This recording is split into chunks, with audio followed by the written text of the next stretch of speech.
Where your treasure is, there will your heart be also. God has given us unlimited treasures in His Word. Every time we open it, we can discover a new treasure or admire an old one. What will we find today? Here's Carla Early with Treasure Hunt in the Word. The book of John talks a lot about light. It's one of John's recurring themes, but actually it's a recurring theme throughout the Bible. One place we find it is in Exodus, where a pillar of cloud by day and a pillar of fire by night lead the Israelites through the desert for 40 years. It was always there, representing the presence of God in their midst. When that pillar of cloud or fire moved, the Israelites packed up camp and followed.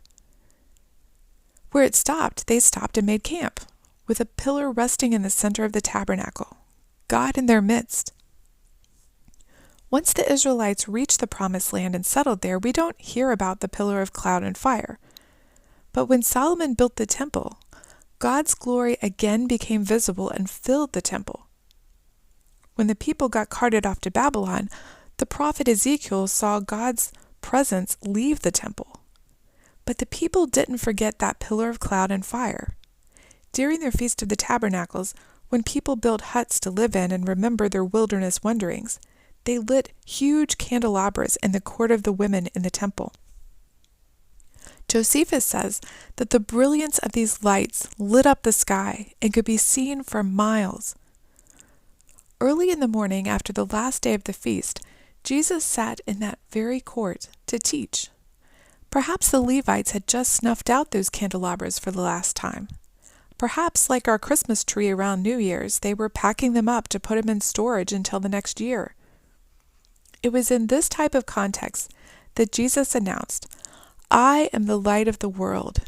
He who follows me shall not walk in darkness, but have the light of life."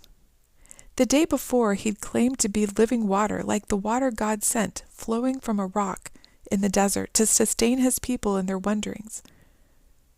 The chapter before that, Jesus claimed that he was the living bread, like the manna God sent in the wilderness to feed his people. Now he claims he is the true light. Each of these claims has a spiritual application and not just physical.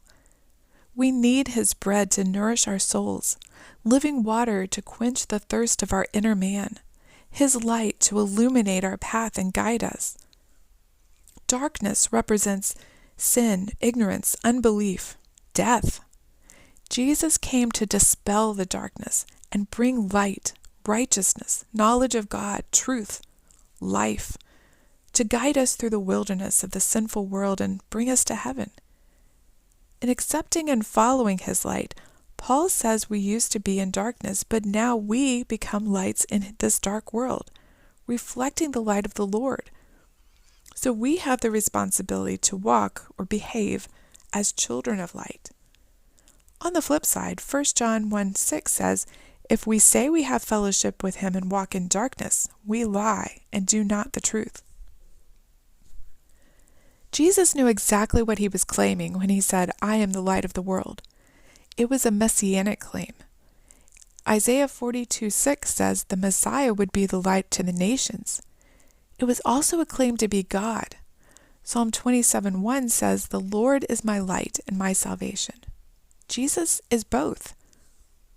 Like the pillar of fire in the wilderness, when Jesus moves, we must follow. His light is not just to look at and admire. It's to follow and reflect. He knows the way we should go.